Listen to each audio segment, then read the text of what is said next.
La Ley de Prevención de Riesgos Laborales tiene por objeto promover la seguridad y la salud de los trabajadores mediante la aplicación de medidas y el desarrollo de las actividades necesarias para la prevención de riesgos derivados del trabajo, con la idea fundamental de actuar antes de que se produzcan los daños. Y dicta unas medidas que el empresario deberá aplicar con arreglo a los siguientes principios generales. 1. Evitar los riesgos. 2. Evaluar los inevitables. 3. Combatirlos en su origen. 4. Adaptar el trabajo a la persona. 5. Tener en cuenta la evolución de la técnica. 6. Sustituir lo peligroso. 7. Planificar la actividad preventiva para un periodo determinado, estableciendo fases y prioridades de su desarrollo en función de la magnitud de los riesgos y el número de trabajadores expuestos a ellos. 8. Adoptar medidas que antepongan la protección colectiva a la individual. Y 9. Dar las debidas instrucciones a los trabajadores. El empresario deberá consultar a los trabajadores y permitir su participación en el marco de todas las cuestiones que afecten a la seguridad y a la salud en el trabajo y organizará los recursos necesarios para el desarrollo de las actividades preventivas con arreglo a una de estas 4 modalidades o alguna combinación de ellas, asumiendo personalmente tal actividad, designando a uno o varios trabajadores para llevarlas a cabo, constituyendo un servicio de prevención propio o recurriendo a un servicio de prevención ajeno. Veamos un caso concreto, el del sector alimentación en la comunidad andaluza. Un sector que integra industrias como las cárnicas, las de elaboración y conservación de pescado, las de preparación y conservación de frutas y hortalizas, fabricación de grasas y aceites, lácteas, molinos y fábricas de harina o elaboración de bebidas, entre otras.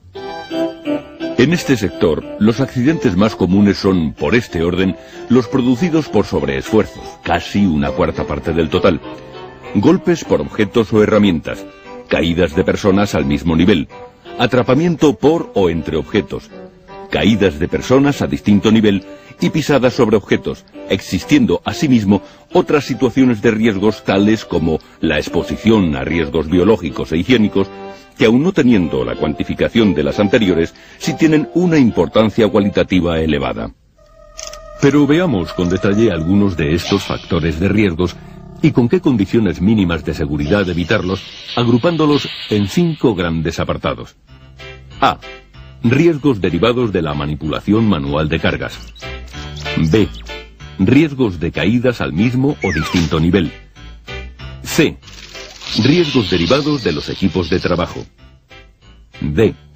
Riesgos de exposición a contactos eléctricos. Y E. Riesgos derivados de la exposición al ruido. A. Riesgos derivados de la manipulación manual de cargas. En este apartado, los factores de riesgos más comunes son 4. 1. Una carga demasiado pesada, o demasiado grande, o difícil de sujetar. 2. Un esfuerzo físico demasiado grande o realizado cuando el cuerpo está en posición inestable. 3. Un esfuerzo físico demasiado frecuente o prolongado en el que intervenga en particular la columna vertebral. Y 4. La falta de aptitud física para realizar la tarea en cuestión. Frente a ello, las disposiciones mínimas son 2. 1. Evitar la manipulación manual de cargas. Y 2. Formación e información sobre la forma correcta de manipular las cargas. B. Riesgos de caídas al mismo o distinto nivel. En este apartado, los factores de riesgo más comunes son 4. 1. Suelos y pavimentos de rampas, escaleras y plataformas resbaladizas o con irregularidades.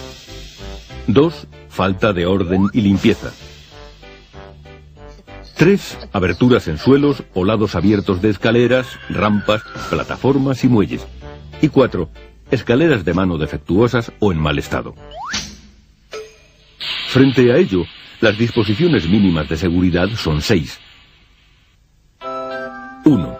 Suelos no resbaladizos, sin irregularidades y pendientes peligrosas, así como pavimentos de rampas, escaleras y plataformas de materiales no resbaladizos o con elementos antideslizantes. 2. Los lugares de trabajo se mantendrán limpios y las zonas de paso, salidas y vías de circulación, especialmente las previstas para evacuación en caso de emergencia, estarán libres de obstáculos y debidamente señalizadas. 3. Se eliminarán con rapidez los desperdicios, manchas de grasa, residuos de sustancias peligrosas y demás productos residuales que puedan originar accidentes o contaminar el ambiente de trabajo. 4. Las aberturas o desniveles que supongan un riesgo de caída se protegerán mediante barandillas u otros sistemas de protección. 5. Las escaleras de mano tendrán la resistencia y los elementos de apoyo y sujeción necesarios. Las escaleras de tijera dispondrán de los elementos de seguridad que impidan su apertura y se revisarán periódicamente. Y el ascenso y descenso por las escaleras se hará siempre de frente a las mismas. Y 6. En las zonas con riesgos especiales de caídas o choques habrá un buen nivel de iluminación. C. Riesgos derivados de los equipos de trabajo. En este apartado, los factores de riesgos más comunes son 3. 1. Golpes, cortes y atrapamientos con los elementos móviles de los equipos. 2. Proyección de elementos de los equipos. Y 3. Proyección del material que se trabaja. Frente a ello, las disposiciones mínimas de seguridad son 7.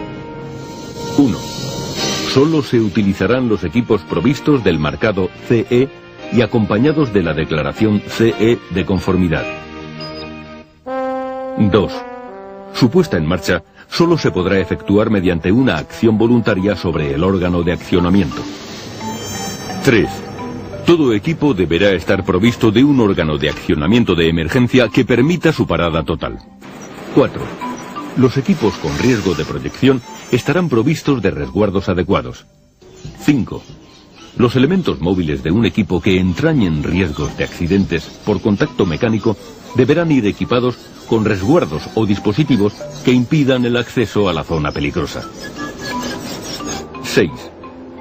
Las operaciones de mantenimiento, ajuste, desbloqueo, revisión o reparación de los equipos se realizarán tras haber parado y desconectado el equipo y haber tomado las medidas necesarias para evitar su puesta en marcha o conexión accidental. Y 7. Las herramientas manuales deberán ser de características y tamaños adecuados a la operación a realizar. D. Riesgos de exposición a contactos eléctricos. En este apartado, los factores de riesgos más comunes son 2. 1. Contactos directos. Y 2.